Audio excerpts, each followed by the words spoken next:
آج یہ سلسلے کی تیسری اور اختتامی نشست ہے اس محرم کی ہست و نیست میں۔ یہ سلسلہ شروع ہوا تھا ابراہیم سے حسین تک، اور تقریباً آپ سب موجود تھے یہاں، اور کل اسی لیے ایک فرمائش تھی جو پوری نہیں ہو سکی تھی، اور وہ آپ پہلے بھی کئی دفعہ سن چکے ہیں کہ مدینہ و نجف و کربلا میں رہتا ہے، مدینہ و نجف و کربلا میں رہتا ہے، دل ایک وضع کی آب و ہوا میں رہتا ہے، اور درود پہلے بھی پڑھتا ہوں اور بعد میں بھی، اسی لیے تو اثر بھی دعا میں رہتا ہے۔ تو اس سے آغاز کرتے ہوئے میں درخواست کروں گا رمیز سے کہ وہ تشریف لائیں۔ تاریخ نے ہمیشہ خواتین کے ساتھ انصاف نہیں کیا،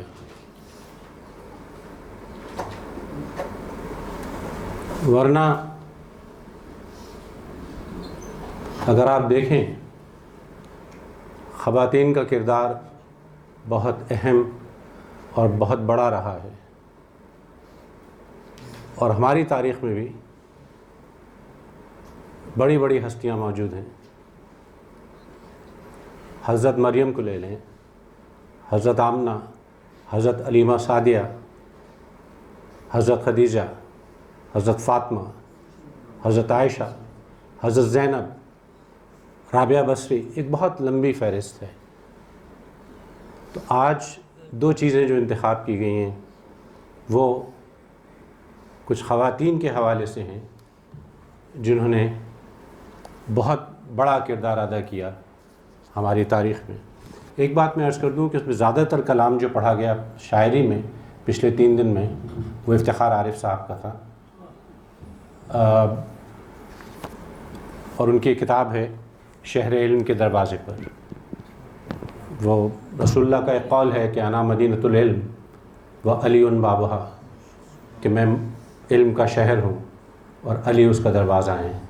تو اس کتاب کا سرنامہ ہے شہر علم کے دروازے پہ۔ تو یہ تو ان کا کلام تھا، اور کل جو نظم پڑھی گئی تھی آخر میں شہادت پہ وہ مشیر کاظمی صاحب کا تھا۔ حضرت فاطمہ پہ ایک سلام ہے۔ اول اول بعد پیغمبر کلام فاطمہ، اول اول بعد پیغمبر کلام فاطمہ، سب قیاموں پر مقدم ہے قیام فاطمہ۔ محو حیرت تھی زمین و آسماں، ششدر تھے خلق، محو حیرت تھے زمین و آسماں، ششدر تھی خلق، جب نبوت کر رہی تھی احترام فاطمہ، جب نبوت کر رہی تھی احترام فاطمہ، اور قائم آل محمد کی عنایت سے ملی خدمت مداحی ماہ تمام فاطمہ۔ اور یہ عزاداری مجلسیں ماتم جلوس حشر تک قائم رہے گا انتظام فاطمہ۔ اور فاطمہ بنت اسد، حضرت علی کی والدہ، فاطمہ بنت اسد بنت حسن بنت حسین، اس گھرانے کو بہت پیارا ہے نام فاطمہ۔ فاطمہ بنت اسد بنت حسن بنت حسین، اس گھرانے کو بہت پیارا ہے نام فاطمہ۔ اور کربلا میں وارث پیغمبر خاتم حسین، کربلا میں وارث پیغمبر خاتم حسین، زینب علیا ہوئی قائم مقام فاطمہ۔ اور فاطمہ معصومہ قم کے در اقدس پہ میں ایک عرضی لے کے آیا ہوں بنام فاطمہ۔ اور یہ ہے حضرت زینب پہ۔ کیونکہ جب سب شہید ہو گئے تو جو رہ گئے تھے خاندان رسالت کے لوگ، ان کو قیدی بنا کے لایا گیا، بازار شام سے گزارا گیا ان کو، ان پہ لوگوں نے پتھر پھینکے، اور پھر دربار یزید میں دنیا کے تمام سفیروں کے سامنے ان کو پیش کیا گیا کہ یہ کچھ باغی تھے جو قتل کر دیے گئے تھے اور یہ ان کا خانوادہ ہے۔ تو اس پہ حضرت زینب کا جو کردار ہے اس پہ سنیے کہ کربلا گواہی دے، کربلا گواہی دے، فاطمہ کی بیٹی نے باپ کی شجاعت کو صبر سے بدل ڈالا۔ کربلا گواہی دے، فاطمہ کی بیٹی نے باپ کی شجاعت کو صبر سے بدل ڈالا، بھائی کی رفاقت کا حق ادا کیا کیسا، کربلا گواہی دے۔ اور باب شہر حکمت سے خیمہ گاہ نصرت تک، محضر شہادت تک کیسے کیسے نام آئے، کیا عجب مقام آئے، حق کی پاسداری کو فرض جاننے والے راہ حق میں کام آئے، ساتھ ساتھ تھی زینب۔ کربلا گواہی دے، پھر وہ شام بھی آئی جب بہن اکیلی تھی، جب بہن اکیلی تھی، ایک سفر ہوا انجام ریگ گرم مقتل پر، کربلا کی ریت پر ایک سفر انجام ہو گیا، ایک سفر ہوا انجام ریگ گرم مقتل پر، چند بے کفن لاشیں بھائیوں بھتیجوں کے، گودیوں کے پالوں کے، ساتھ چلنے والوں کے، ساتھ دینے والوں کے، کچھ جلے ہوئے خیمے، کچھ ڈرے ہوئے بچے، جن کا آسرا زینب، جن کا حوصلہ زینب۔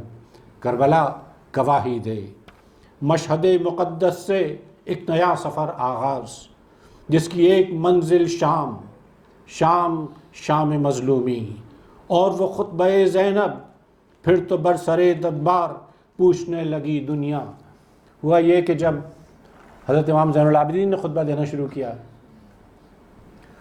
تو حاتم وقت نے، یزید نے یہ حکم دیا کہ اذان دی جائے، اور اس وقت بہت سے مؤذنوں نے مل کے اذان دی تاکہ آواز دب جائے۔ مسجد دمشق میں جو دربار شام تھا، اب بھی وہاں کم از کم 6 مؤذن اذان دیتے ہیں ایک وقت میں، وہی روایت ہے۔ تو جب حضرت زینب نے خطبہ دیا اور اذان ہوئی تو انہوں نے کہا کہ اے یزید، تجھے یہ معلوم ہے کہ اشہد ان لا الہ الا اللہ اور اشہد ان محمد رسول اللہ یہ کس کا نام ہے؟ یہ میرے نانا کا نام ہے۔ شام شام مظلومی، اور وہ خطبہ زینب، پھر تو برسرے دربار پوچھنے لگی دنیا، ظلم کی کہانی میں داستاں سراؤں کے حاشیے کہاں تک ہیں، سوچنے لگی دنیا منبر سلونی کے سلسلے کہاں تک ہیں، خیر کے تحفظ پر گھر لٹانے والوں کے حوصلے کہاں تک ہیں۔ وقت نے گواہی دی جبر کے مقابل میں، صبر کا سبق زینب، مصحف شہادت کا آخری ورق زینب۔ جبر کے مقابل میں صبر کا سبق زینب، مصحف شہادت کا آخری ورق زینب۔ یہ جو درد محکم ہے یہ بھی ایک گواہی ہے، یہ جو آنکھ پرنم ہے یہ بھی ایک گواہی ہے، یہ جو فرش ماتم ہے یہ بھی ایک گواہی ہے۔ اب میں درخواست کروں گا عزیر صاحب سے کہ اپنے بیانیہ کا جو انہوں نے شروع کیا تھا ابراہیم سے حسین تک، اس کا اختتام